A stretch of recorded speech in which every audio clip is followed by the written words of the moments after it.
Professor, quando se fala de transmídia, geralmente há uma confusão com cross-mídia e multimídia. Então eu gostaria que você falasse qual é a diferença entre transmídia, cross-mídia e multimídia. Bom, antes vamos separar, né? Um bloco seria cross-mídia e transmídia, e o multimídia é uma palavra muito comum, muito usual, mas que apesar do mídia no final não tem quase nada a ver.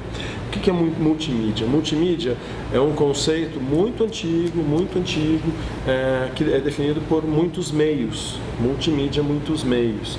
Esses muitos meios, quando produzidos a partir de uma plataforma analógica, de um registro analógico, ele é uma coisa. Quando ele é produzido, esse material todo é produzido a partir em cima de uma plataforma digital, ela é algo totalmente diferente. O processo de produção é outro. Então, por exemplo, se eu tiro uma foto sua com filme de rolo fotográfico, né, 35mm, se eu ajustar direitinho vai dar 37, 38 fotos. Vocês nem devem saber o que é isso, né? Mas naquela época a gente tinha que uma ajustadazinha assim, aumentava uma foto, aumentavam duas na sequência de fotos. E que eu só ia ver se ficou bom depois que revelava. A partir do momento que chega a fotografia digital, seja uma câmera fotográfica, seja um celular, seja o que for, eu tiro 300 fotos, o filme não acaba e eu vou vendo um por um para ver se está bom, se eu continuo tirando foto ou não, etc. Ou seja, o processo de produção é diferente. Então, o George Landon vai falar que o certo não é multimídia, é hipermídia. Esses conteúdos, muitos meios conectados entre si, por links, etc. e tal, né? E o termo hipermídia, inclusive, foi cunhado por George Landon. Isso, então, o multimídia, ou que passa a ser hipermídia. E daí você tem cross-mídia e transmídia. O que é cross-mídia? Cross-mídia é uma mensagem, é a única mensagem, a única informação, pensando no jornalismo, adaptada a muitos meios. Então, por exemplo, vamos pensar na publicidade. A propaganda do McDonald's, amo muito tudo isso sendo adaptado para todos os meios, para a rádio, para a televisão, para outdoor, para a internet. Eu amo muito tudo isso. Aquela mensagem ela vai sendo adaptada, mas é uma única mensagem. Okay? No jornalismo isso é comum. No jornalismo você tem a mesma notícia sendo passada por diversos meios. É o que a gente chama de agenda setting, né? Essa agenda setting ela vai passando a mesma informação. Você lê jornal, Folha de São Paulo, Estadão, você vai lendo o site do UOL, vai abrir a página, você vai escutar a Rede Globo lá, o Jornal Nacional, vai falar a mesma coisa. Não deixa de ser cross-mídia. E transmídia são muitas mensagens, são mensagens distintas, independentes entre si. O outro cross-mídia é uma mensagem adaptada a muitos meios, né? Meios de plataformas de linguagem, né? Diferentes plataformas de linguagem ou meios, foto, vídeo, etc. O transmídia são muitas mensagens, são mensagens distintas, independentes entre si, mas ao mesmo tempo relacionadas, ou seja, complementares, que têm uma vida própria e separada. Eu posso assistir só o vídeo, olhar só as fotos ou ler só o texto, que eu tenho uma compreensão daquele texto, ele tem significado, começo, meio e fim. E quando eu leio tudo aquilo, quando eu observo toda aquela informação, todos aqueles pacotes, todas aquelas informações, todas aquelas plataformas, eu tenho uma outra informação. Ela é complementar, ela constrói uma nova informação. Por exemplo, essa mesa, se a gente pensar no conceito de transmídia, essa mesa é transmídia. Cada um de nós é independente entre si, né? Eu sou o Denis, cada um de vocês é cada um. Mas em conjunto nós somos uma coisa nova. E nós somos relacionados entre si, o nosso interesse pela comunicação. Essa mesa, partindo do conceito que foi proposto em 2001 por Jenkins, de Transmedia Storytelling, num artigo chama-se Convergência, I Diverge. Nesse artigo ele vai propor esse significado, que não vem dele, o significado vem lá atrás, do Stuart Sanders Smith, em 75, que propõe o conceito de Transmedia Music. Mas ele ganha corpo com Jenkins em 2001. Um dos principais especialistas da área de transmídia são em Jenkins e Carlos Escolar. Quais são as definições de transmídia por cada um? Bom, na verdade o Jenkins ele é o mais conhecido, né? Ele segue trabalhando com esse conceito que eu acabei de falar, né? Mensagens independentes, mas relacionadas entre si, etc. Que em conjunto constroem um novo espaço. O Scolari, num determinado momento, ele chegou a defender que transmídia, também conhecido como cross-mídia, ele chegou a igualar essas duas coisas. Ele publicou um livro, inclusive, sobre isso. Ele falava nesse livro que cross-mídia era igual ao transmídia, era o mesmo que transmídia. Ele escreveu na página dele no Face. Publicou um outro livro, que esse daí chama-se, como é o livro? Cross-Media Innovation, que ele fala que cross-mídia é igual a transmídia. Daí, no último livro dele, Narrativa Transmídia, Quando Todos os Meios Contam, alguma coisa assim, ele fala de novo nessa história, mas eu já encontrei com ele esses dias num evento, e ele já está falando que cross-mídia é uma coisa e transmídia é outra. Então ele já está compartilhando da ideia do Jenkins. Isso teve uma relação, teve uma razão mercadológica, essa defesa dele de cross-mídia com transmídia, uma razão mercadológica particular dele. O que aconteceu? Ele é um professor argentino que vive na Espanha há 12 anos, e ele trabalhava na Universidade de Vic, uma cidade próxima a Barcelona.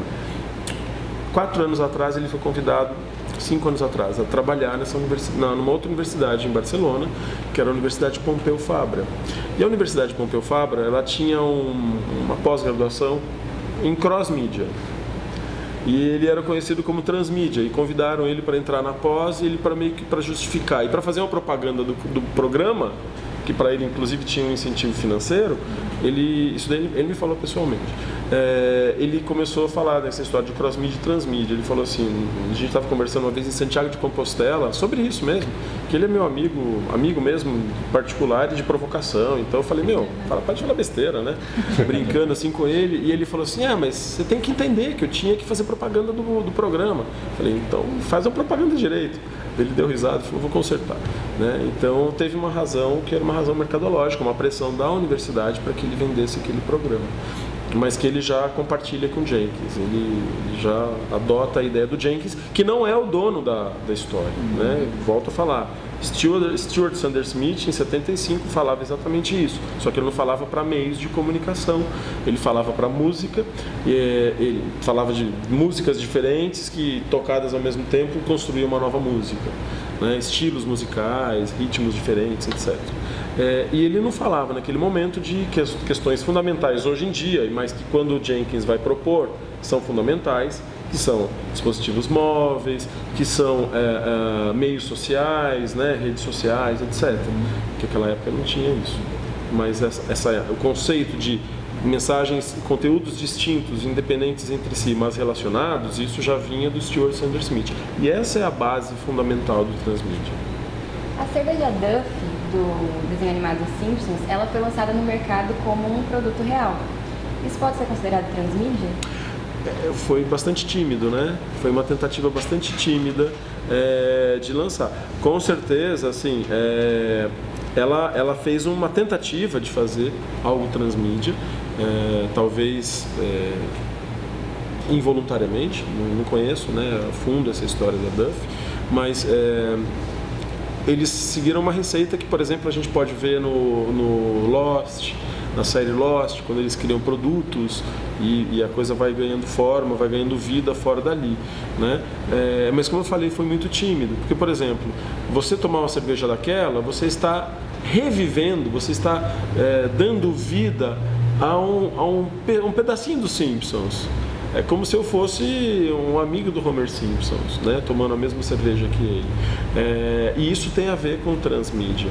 Essa segunda vida, a vida fora da tela, a vida fora da própria história. Uma segunda, uma terceira, uma quarta história.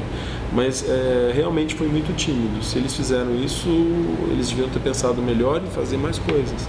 Eles tinham já a faca e o queijo na mão. Melhor, a cerveja e o queijo na mão. Então, professor, ainda com relação a Duff, considerar que para que um conteúdo seja considerado transmídia, ele tem que ser reproduzido em multiplataformas de linguagem, multiplataformas físicas ou em ambas? Em qualquer uma delas. Quando Jenkins escreve o primeiro texto dele, Convergence and Diverge, ele escreve sobre multiplataformas. E daí, quando a gente faz essa tradução para o pé da letra, teria que ser para multiplataforma física, né? Multiplataforma. Mesa, camiseta, televisão, o ar, a música, né? Etc. Daí, lá em 2007, se eu não me engano, em 2007, um brasileiro, que é um professor da Universidade de Nova York, Vinícius do Vale Navarro, o Vinícius Navarro, ele vai e entrevista o Jenkins. E pergunta ao Jenkins, faz uma série de perguntas, né? E numa das perguntas que ele faz é multiplataforma. Multiplataforma de quê? E daí o Jenkins pergunta na entrevista. Eu li a entrevista editada e depois eu falei com o Vinícius, que é um cara que eu conheço e tal. E fala assim, mas por que assim multiplataformas? Daí ele explica, o Vinícius fala assim, não, porque ficou conhecido no Brasil como multiplataformas. Isso em português tem um significado que pode ser diferente do inglês. Multiplataformas pode ser multiplataformas em português física. Podem ser multiplataformas físicas. E o Jenkins falou, não, a minha proposta é multiplataforma física ou de linguagem. Então, a partir desse momento, as pessoas que leram essa entrevista, por exemplo, um brasileiro chamado Vicente Gocciola, eu mesmo, pessoas que tiveram acesso a essa entrevista e outros que conversaram diretamente com o próprio Vinícius, passaram a desmistificar essa ideia de que tem que ser multiplataforma física, pode ser multiplataforma de linguagem também, texto, foto, vídeo, áudio, animação, comic, game, etc. Né? Agora, eu conheço pessoas que são fiéis à multiplataforma física. Tem um amigo, um argentino, Fernando Irigaray, ele é convicto de que para ser transmídia tem que ser multiplataforma física. Então ele fez um documentário chamado Tras los Passos del Hombre Bestia, e esse documentário, que ele está na internet, ele teve lá um suporte, uma segunda história acontecendo no jornal impresso, uma outra história que acontecia por keyware pela cidade, aquele código, né, de barras que você escaneia com o celular, e daí abrir uma página na internet. Ele fez um videomap, que é aquela projeção de vídeos em espaços assim, não planos, não necessariamente planos, espaços externos, não necessariamente planos. Ele teve essa ideia de produzir por multiplataformas físicas, mas segundo Jenkins não tem que ser multiplataforma física, não. O seu amigo, ele defende plataformas físicas, mas pode haver de linguagem ou ele nem fala de linguagem, ele só fala de física mesmo? O Fernando Irigaray, então, o Fernando Irigaray, ele acredita, ele agora está começando a mudar. Até o começo desse ano, ele era convicto, na verdade até o final do ano passado, ele era convicto nessa história de multiplataforma física. Daí eu fui para a Argentina para um evento que teve lá, né? Foi o primeiro Congresso Internacional de Narrativa Transmídia. Fui dar uma conferência lá, convite dele mesmo. E daí lá a gente saiu para conversar, para tomar cerveja, jantar, todos os dias. E todo dia era esse o assunto que eu batia na tecla. Falava, Fernando, não é ser bobo, não é só isso. E fui falando. Agora encontrei com ele no Equador, faz um mês e pouquinho. Ele já está mais propenso a aceitar isso. Tanto que ele propôs um projeto que a gente está desenvolvendo, um documentário transmídia, onde a multiplataforma é física, mas também é de linguagem. Ele já aceita os dois. E quanto ao filme Avatar, que tem a encenação em si dos atores e também tem a inclusão da animação, ou principalmente as produções da Marvel, que atualmente estão sendo bastante debatidas, exploradas, porque existe o universo Marvel nos quadrinhos, que agora está sendo passado para o cinema, e ainda existem outras plataformas, como jogos, desenhos animados. Pode ser considerado transmídia? Então, quando você pensa no Avatar, né, você pensa de animação, com pessoas encenando e tal, aí você tem uma outra coisa, que também é a base do transmídia, que é a intertextualidade. Né? Intertextualidade é o diálogo entre textos distintos no mesmo espaço. Por exemplo, Uma Cilada para Roger Rabbit, Space Jam, ou o CQC, por exemplo, né? Aquelas imagens que saem intertextuais, né? Aquelas montagens que saem no meio da entrevista e tal, isso tudo é intertextualidade. O que é intertextualidade? Você pega o Mikhail Bakhtin, vai falar de dialogismo, depois ele é traduzido para intertextualidade, é o diálogo entre textos distintos. Textos, quando a gente fala entre aspas, né, para os linguistas, são foto é texto, vídeo é texto, áudio é texto, tudo isso é texto, entre aspas. Né? O diálogo entre esses textos promove uma intertextualidade. Então, quando você pega no Avatar uma animação conversando com um personagem que é um ator de verdade, né, uma pessoa ali com corpo de pessoa, esse diálogo entre o Avatar, entre a animação e a pessoa, isso daí é uma intertextualidade. Isso tem uma relação com o transmídia, porque em 91, antes do Jenkins falar sobre convergência, Adverge lá, tal, sobre transmídia storytelling, uma outra pessoa chamada Marsha Kinder, uma mulher, ela vai falar sobre intertextualidade transmídia. Ela vai falar da intertextualidade que existia na série Tartarugas Ninja, vai falar dentro do filme e vai falar da transmediação, né, a partir dessa expansão do mesmo personagem, a mesma história, o mesmo contexto sendo adaptado a várias plataformas de linguagem, né? A revistinha, o desenho animado, o cinema, etc. Mas a mesma história. Eu colocaria o Avatar mais dentro da intertextualidade transmídia do que do transmídia storytelling. O Avatar ele tem essa questão do Marvel, a questão dos personagens, mas ele não tem, por exemplo, pelo menos que eu conheça, um sistema de distribuição e de aproveitamento da história, de expansão da história que você tem no Lost, por exemplo. O Lost você tem a série, você tem o webisódio, que são os episódios feitos só para a web, são histórias distintas.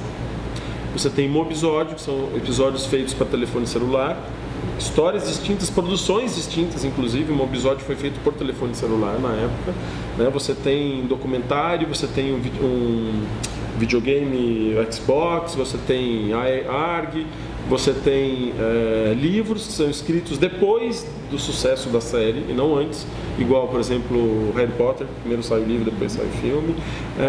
Você tem um mestrado que foi criado pela Universidade de Nova York, junto com a emissora de televisão ABC, mestrado para estudar transmídia e novas linguagens, não para estudar Lost, mas chamava-se mestrado em Lost. Então você tem aí um aproveitamento muito maior. Aquela timidez do Avatar está mais próximo, na minha opinião, do Tartarugas Ninja do que de uma realidade transmídia. Professor, a transmídia surgiu como uma nova forma de linguagem ou como uma estratégia de mercado? Então, transmídia é uma linguagem, né? Obviamente hoje você tem empresas, você tem grupos sociais, políticos, você tem pessoas, artistas aproveitando dessa linguagem como uma estratégia, mas ela surge como uma linguagem e uma linguagem que acontece naturalmente, que surge naturalmente a partir da própria sociedade, não é uma linguagem criada. Não é quando você, sei lá, estava na primeira série e inventou a língua do P, entendeu? Não é o Esperanto, que foi uma linguagem, um idioma que criaram para fazer algo. Não, ela surge naturalmente a partir de uma evolução social, aproveitando a evolução tecnológica. Vou tentar ser mais simples. A partir do momento que tem a Web 2.0, que é o que a gente chama de Web 2.0, que não é uma coisa que mudou do dia para a noite, assim, agora é 1, agora é 2. Não, foi um processo, né? Mas a partir do momento em que nós começamos a poder construir conteúdos e disponibilizar esses conteúdos na internet, nossos conteúdos, nós deixamos de ser receptores e passamos a ser produtores de conteúdo. Isso daí é considerado como a Web 2.0, o segundo momento da internet, onde surgem os blogs, surgem as redes sociais, surgem os Orkuts da vida, Facebook, etc., Twitter, YouTube, Instagram, todas essas coisas, né? A partir desse momento, Foursquare, a partir desse momento surge a Web 2.0. E com isso surge a transmediação, a partir de uma evolução social mesmo. Em 2001, Jenkins vai falar sobre transmídia storytelling. Mais ou menos nessa época estava surgindo a Web 2.0. Né? Que lá atrás, o conceito base vem da proposta do Stuart Sanders Smith em 75. Não tinha nem internet, quanto mais internet 2.0. Mas essa ideia depois ela foi relida por Jenkins. Lamentavelmente ele não cita Stuart Sanders Smith e também não cita Marsha Kinder, mas ele utiliza o nome que os dois adotaram em algum momento. Entendeu? Professor, qual o panorama da produção transmídia no Brasil em comparação com o resto do mundo? O Brasil está super bem. O Brasil está crescendo. Existem dois panoramas aí que eu vou te falar, né? Um panorama mercadológico e um panorama acadêmico. O panorama acadêmico, eu arrisco a dizer que o Brasil hoje é um dos países de ponta no que diz respeito a estudos sobre transmídia. Na minha opinião, o cara mais importante em teorização da narrativa transmídia no mundo hoje é um brasileiro, que é o Vicente Ossiola, que eu comentei aqui. Na minha opinião, ele é o cara que mais entende de transmídia, mas assim, dá pau em Jenkins, dá pau em Escolar, em todo mundo, né? É um cara realmente respeitado. Então, no ponto de vista acadêmico, ele está bem adiantado. Sob o ponto de vista de produção, nós estamos bem, na América Latina, Brasil e Argentina são os países que têm o melhor desenvolvimento. Colômbia vem despontando aí em produção transmídia. Óbvio que a gente perde para Estados Unidos, a gente perde para Canadá. O Canadá está muito bem. Tem alguma coisa na Espanha, alguma coisa, sim, tem coisa em todo lugar, né? Mas algo assim substancial na Espanha, na França. Publicidade, por exemplo, a Macan francesa, que é uma agência grande, a Macan Ericsson, acho que é a Macan Ericsson que chama ainda, que da hora eles mudam de nome, mas a Macan é um dos maiores grupos de publicidade do mundo. Eles têm um departamento só de transmídia em Paris, na unidade deles em Paris, mas dentro desse contexto o Brasil está super bem. O Karl Hamburger acabou de lançar uma série de televisão, eu esqueci o nome dela, foi ontem que começou, se eu não me engano. O Karl Hamburger é um brasileiro, uma série transmídia. E isso com certeza vai abrir espaço a novas séries. A Globo já há muito tempo trabalha com telenovela, com conceitos transmídia, né? Então a gente com certeza está ocupando um bom espaço aí no mercado. A partir de histórias literárias ou cinematográficas surgiram as ficções de fãs, que têm os mesmos personagens, mas enredos diferentes. Isso se encaixa em transmídia? Sim. Fanfiction, né? Fanfiction, em alguns casos essas fanfictions elas viram comics, né? O Scolari mesmo, ele escreve uma coisa que eu gosto muito mesmo, uma definição. Ele fala que um comic ou uma fanfiction, o resultado de uma fanfiction, é um material midiático que fala, que tem uma história que conta aquilo que o seu realizador original não teve coragem de contar. Né? Eu acho muito legal isso, e que na verdade é uma sequência na história. Então, por exemplo, quem tem muito sobre isso é o Lost. Lost tem um vídeo que é maravilhoso, eu sempre olho, sempre assisto para dar risada, que é aquele cachorro amarelo, né? O final do cachorro amarelo, vocês já viram isso?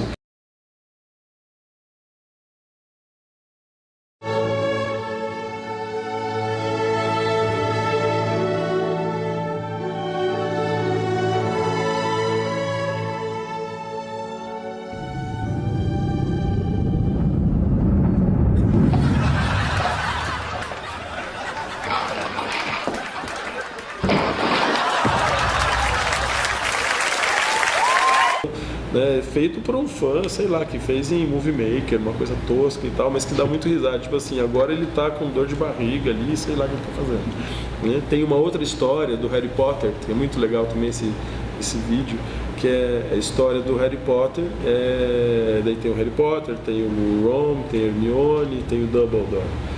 E daí o Harry Potter, ele pega assim, ele e o Ron ficam dando aquela olhada na Hermione, tipo assim, nossa, que gata, eu quero pegar essa garota, não sei o que, e tal, né? E esse mesmo olhar tem o Dumbledore, mas olhando o Ron e o Harry Potter, que é um professor pedófilo que quer pegar o aluno e tal. E daí tem nessa mesma historinha, né, na sequência. O professor estragou a infância de muita gente. Pois agora. Então não, mas daí você vai vendo lá na frente, né, daí aparece assim, a Hermione chega, daí o Harry Potter e o Ron sacam a varinha, e a varinha, né, assim, daí o Dumbledore saca a varinha quando chega o Ron e o Harry Potter, ele saca, mas a varinha dele é assim, porque é o velho, né? Então, na verdade, é óbvio que a mulher que escreveu o livro não queria falar nada disso, ou talvez quisesse uma parte, a história da pedofilia, não sei, mas é uma coisa que o Scolari defende, que eu acho muito interessante, que na verdade, o que ele quer dizer? É uma sequência da história, mas por um outro olhar. E ela não deixa de ser uma expansão da história, uma nova plataforma, né? Com um novo roteiro, uma nova mensagem que é independente das outras, mas que tem uma relação direta. Trazendo mais para a nossa área, existe jornalismo transmídia? Está começando, né? Por exemplo, eu em 2011, em 2010, eu comecei a estudar sobre isso. Eu me perguntava, né? E o jornalismo transmídia, como é que fica? Daí eu fiz um experimento, fiquei 1 ano fazendo um experimento sobre isso, virou meu pós-doutorado que eu fiz na Complutense, publiquei o livro e tal. Naquela época todo mundo, jornalismo transmídia, o que é isso, não sei o quê, mas não vai ter, isso é, né, é ilusão e tal. Nós já temos alguns exemplos muito legais no Brasil, não vou nem ir para fora. Se a gente for para fora, tem na New York Times tem vários. Por exemplo, eles têm lá uma série, chama-se Spot the Ball. Spot the Ball é eles lançaram na Copa. É uma página onde você tem acha a bola, tradução mais ou menos isso, encontre a bola, tal. Ele mostra uma foto do gol da Copa do Mundo e a partir da bola você tem que, com um clique, dizer onde estava a bola, a partir do mouse, né? Um clique, onde estava a bola naquela foto, ou seja, onde entrou a bola e qual é a posição correta da bola naquele gol. Você clica, se você está certo, aparece uma bolinha vermelha, se não aparece uma bola laranja e a sua bolinha branca e todas as outras bolinhas brancas das pessoas que já clicaram ali. Então você vai jogando. Daí você tem embaixo dessa foto um resumo, um parágrafo falando sobre o jogo e tem um link que você clica se quiser, senão você vai lendo para o próximo jogo, era por rodada que saía isso. Rodada 1, rodada 2 e tal. Daí você clica, vai para a página. Essa página, uma das reportagens, daí é uma reportagem completa sobre o jogo. Uma reportagem fala, por exemplo, a partir de um gráfico. A outra fala sobre o jogo a partir de uma animação. A outra fala com arquivo de fotos, com vídeo. Cada uma fala uma coisa, texto. Então você tem uma grande reportagem ali, transmídia, né? Plataformas distintas relacionadas entre si, mas independentes. Entendeu? Então você tem esse exemplo do New York Times. No Brasil, você tem, por exemplo, uma que eu adoro, que é sobre a usina do Belo Monte, que foi produzida pela Folha Online, né? Que é maravilhosa. Se você coloca lá, Usina Belo Monte, especial multimídia, que eles ainda usam esse nome na década de 70 aí. Mas o que eles falam no final das contas é transmídia. É uma super reportagem com uma porrada de informações independentes entre si, relacionadas, mas independentes entre si, complementares, e que para melhorar tudo, tem um lugar que você clica lá e você instala no seu computador, ou no seu tablet, no seu telefone celular, onde você quiser, um videogame. Que na verdade é uma infografia animada, você vai jogando, você vai passeando com um folhacóptero, que é um helicóptero, você vai passando assim por cima da usina de Belo Monte, tem umas argolas, você passa dentro dessa argola e daí sai uma informação, passa dentro da outra argola, sai uma informação, tem as que você passa e só ganha pontos, você vai jogando. Então você tem uma gamificação, que é outra proposta lá do Transmídia, dentro de um jornal online brasileiro, né? Então você já tem coisas aí despontando. Tiveram outros especiais na Copa, na Copa também, pela Folha. E agora o TAB, que é um projeto que eles lançaram, que você, além de tudo, além de ser transmídia, de poder ser transmídia, você pode produzir dentro do UOL. Isso é muito legal, apesar de eu ter minhas restrições aí com a Folha e tal, com o UOL, mas eu acho que nesse ponto eles estão ganhando espaço. Existe algum segmento ou área dentro do jornalismo mais propícia a se trabalhar na transmídia? Existe, o jornalismo inteiro. Porque você tem jornalismo, você tem transmídia, né? Plataformas independentes relacionadas entre si. O bom é que você trabalha com todas as áreas do transmídia. Agora, é muito difícil você fazer transmídia pensando no jornalismo hard news, né? No jornalismo factualzão ali, notícia de balcão. É óbvio que é muito mais fácil você pensar em transmídia se você pensar, por exemplo, em reportagens.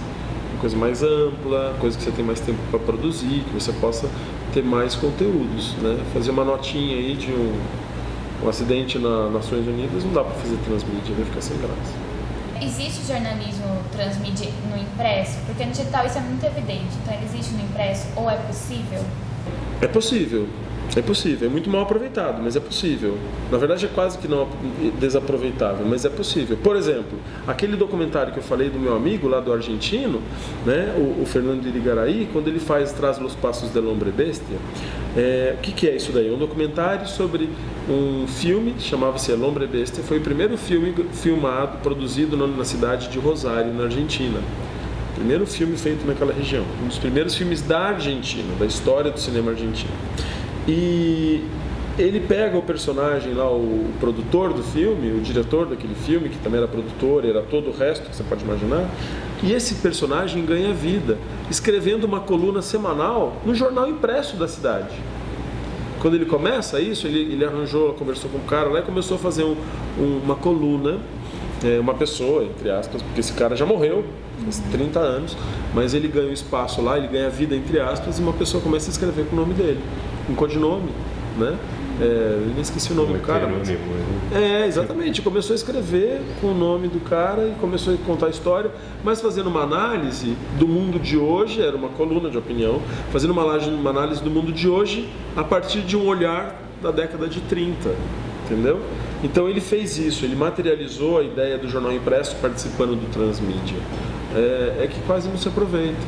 Na verdade, se isso acontecer não se aproveitar, daqui a pouco nem vai ter jornal impresso mais, né?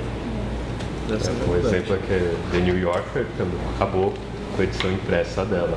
Então, exatamente. Existem estudos, né? Tem um amigo meu, um português, o João Canavilhas, ele escreveu um artigo um tempo atrás, onde prevê mais ou menos quando vai acabar o jornal impresso em diversos países do mundo, o jornal impresso em papel. E lá ele defende que, na verdade, a gente vai continuar tendo jornal impresso, mas é impresso digital. Porque quando você abre uma página na internet, você tem uma impressão de tela. Inclusive, na hora de contar page views, de contar o Ibope, a audiência do jornal impresso, do jornal digital, você conta impressões de tela. Esse é o termo, né? Então ele brinca, ela fala assim, que o jornal impresso nunca vai acabar. A diferença é que ele vai deixar de ser impresso no papel e vai passar a ser impresso no celular, no tablet, né? Então, quando você pensa no New York, você pensa outros jornais, eles estão deixando de existir no jornal impresso, mas eles vão passar a existir no papel, né? Desculpa, deixam de existir no papel, mas eles vão continuar existindo em outros lugares. E aí você vai ter um aproveitamento muito melhor, inclusive, do transmídia, podendo, ao invés de colocar uma foto, colocar um vídeo, uma foto que se você clica você assiste, assim por diante. Já é possível fazer. Isso aí, professor. Muito obrigado, Natânia, Luísa. Até a próxima. Eu que agradeço.